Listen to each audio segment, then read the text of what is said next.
इतनी सुंदर है। अब तो रुक्मिणी जी को ईर्ष्या होने लगी, मुझसे भी ज्यादा सुंदर है। तो भगवान ने कहा, देवी आप तो सुंदर हो, इसमें कोई दो राय नहीं, लेकिन वो आपसे बहुत ज्यादा सुंदर है, आप तो उसके सामने कुछ नहीं हो। अब तो रुक्मिणी जी को और रोष आया। जामवंत जी ने कन्यादान कर दिया, जाम्बवती का मणि भी दे दी। अब जामवंत जी की बेटी को लेकर के चले भगवान द्वारिका के लिए। अब ऐसे तो जामवंत जी महाराज देवतुल्य हैं, उनका शरीर केवल रीछ के समान है, बाकी संस्कार मनुष्यों से भी उत्तम है। वो वस्त्र धारण करते हैं, यज्ञोपवीत धारण करते हैं, त्रिकाल संध्या करते हैं, संस्कृत भाषा में, मानवी भाषा में वार्ता करते हैं, वेद शास्त्र के समस्त धर्मों का बोध है, वो केवल देखने में रीक्ष है। उसी प्रकार हनुमान जी महाराज, सुग्रीव, अंगद, ये सब बानर जो हैं, ये बानर ऐसे बानर नहीं जो बानर आज घूमते हैं। ये बानर केवल बानर की आकृति इनकी है, ये देवता हैं, वस्त्र धारण करते हैं, जन्मजात इनके अंदर दिव्य सिद्धियां होती हैं, चमत्कार होते हैं। ये अलग एक विलक्षण जाति है, देव जाति, उपदेव जाति इसको कहा जाता है। वो केवल राम जी की लीला में सहयोग करने के लिए उस काल में वो जाति प्रकट हुई थी। ब्रह्मा जी के आदेश से देवताओं ने उन रूपों में अवतार लिया था, वो कोई ऐसे वैसे बंदर भालू नहीं थे। तो जामवंत जी महाराज की जो बेटी, वो दिव्य देवी के समान थी। ऐसा नहीं था कि वो भालू की आकृति में थी, लेकिन भक्तों के बड़े भाव होते हैं। एक भक्त कहते थे कि भालू की बेटी तो भालू ही होती। तो जामवंती जो थी, वो जाम्बवती जी भालू के ही समान थी। भगवान लेकर के तो चले, लेकिन फिर सोचने लगे अब द्वारिकापुरी लेकर के जाएंगे, लोग क्या कहेंगे, कहाँ से जंगली भालू पकड़ करके ले आए भालू की बेटी। तो भगवान ने कहा जाम्बवती से, अपना पीतांबर दिया, कहा लो इसको ओढ़ लो, और मैं जो कहता हूं वैसे वैसे करना। बोले ठीक।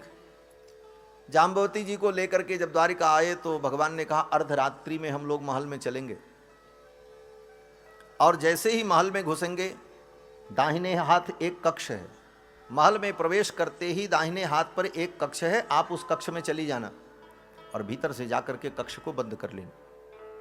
कोई कितना भी कहे तो दरवाजा मत खोलना, जब मैं कहूंगा तब खोलना। जाम्बवती ने कहा ठीक। अब जाम्बवती को अपना पीतांबर उड़ा करके भगवान लेकर के आए। जब द्वारिका में प्रवेश किया रात्रि के 12 बजे, सब लोग तो सो गए थे, रुक्मिणी जी को नींद नहीं आ रही थी। 28 दिन हो गए प्रभु गए हैं, अभी आए नहीं, कहाँ होंगे। आंगन में वो टहल रही थी, तब तक भगवान जाम्बवती को लेकर के पहुंचे। तो जाम्बवती को तो पहले ही सिखा रखा था कि भीतर जाते ही बगल वाले कक्ष में चली जाना और बंद कर लेना। अब वो पीतांबर ओढ़े हुए थी और फट से भीतर गई और कक्ष को बंद किया। रुक्मिणी जी ने हल्का सा देखा कोई आया है साथ में, और इधर कक्ष में गया, वो भी पीतांबर ओढ़े। उसका घूंघट दिख रहा था, कोई महिला जैसी दिख रही थी। दौड़ी दौड़ी रुक्मिणी जी आई, भगवान के चरणों में प्रणाम किया, कहा द्वारिकाधीश आप सकुशल तो हैं। भगवान ने कहा सब ठीक है।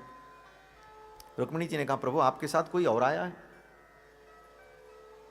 भगवान ने कहा हाँ। बोले कौन है। भगवान ने कहा एक देवी हैं, मैं उनको लेके आया हूं। रुक्मिणी जी ने कहा मेरी सवत तो लाए हो क्या, वो तो अंदाजा लगी जाता है। रुक्मिणी जी ने कहा मेरी सवत लाए हो। बोले अभी यही समझ लो, और मैं कर भी क्या सकता हूं। रुक्मिणी जी ने कहा तो जरा मैं भी देखूं कि मेरे नाथ ने जिसको पसंद किया है वो कितनी सौभाग्यशालिनी होगी, साधारण तो नहीं हो सकती, मैं भी देखूं। तो भगवान ने कहा वो इसी कक्ष में है। रुक्मिणी जी ने जाकर के कहा देवी द्वार खोलो, मैं भी तो देखूं कि मेरी बहन कैसी है, ऐसी सौभाग्यशालिनी जिसको मेरे स्वामी ने स्वीकार किया है, वो भी धन्य ही होगी। रुक्मिणी जी द्वार खटखटाती रहीं, लेकिन जाम्बवती जी ने द्वार नहीं खोला। भगवान ने तो पहले ही सिखा रखा था खोलना मत। रुक्मिणी जी ने कहा प्रभु ये द्वार क्यों नहीं खोल रही।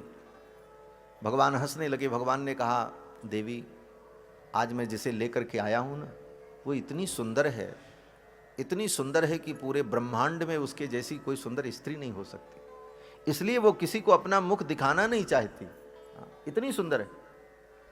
अब तो रुक्मिणी जी को ईर्ष्या होने लगी, मुझसे भी ज्यादा सुंदर है। तो भगवान ने कहा देवी आप तो सुंदर हो, इसमें कोई दो राय नहीं, लेकिन वो आपसे बहुत ज्यादा सुंदर है। आप तो उसके सामने कुछ नहीं हो। अब तो रुक्मिणी जी को और रोष आया, इतनी सुंदर। भगवान ने कहा हाँ देवी, वो तो आपसे कई गुना ज्यादा सुंदर है। रुक्मिणी जी को रोष आ गया और रुक्मिणी जी ने कहा अगर ऐसी बात है तो जाओ, मैं कहती हूं कितनी भी वो सुंदर क्यों न हो, लेकिन उसकी सुंदरता घट करके मेरे बराबर हो जाए, मुझसे ज्यादा न हो। रुक्मिणी जी ने कहा उसकी सुंदरता मेरे बराबर हो जाए, मुझसे ज्यादा न हो। भगवान ने कहा ऐसा ही होगा। फिर भगवान ने कहा जाम्बवती से अब द्वार खोलो। जाम्बवती ने जब द्वार खोला तो रुक्मिणी जी ने जब कह दिया कि मुझसे ज्यादा सुंदरता न हो, मेरे बराबर हो जाए, तो रुक्मिणी जी के बराबर सुंदरता हो गई जाम्बवती। जाम्बवती उतनी सुंदर। जब द्वार खुला और रुक्मिणी जी ने देखा जाम्बवती को तो देखती ही रह गई। रुक्मिणी जी ने कहा प्रभु आपने ठीक कहा था, मेरे कहने के बाद जब इतनी सुंदरता है तो पहले कितनी रही होगी। भगवान ने कहा पहले कितनी थी वो तो हमको पता है। इस प्रकार से भगवान रुक्मिणी जी को लेकर के आए ओ जाम्बवती को, और रुक्मिणी के वचनों के द्वारा जाम्बवती परम सुंदरी हो गई। और फिर जाम्बवती जी के साथ भगवान का विवाह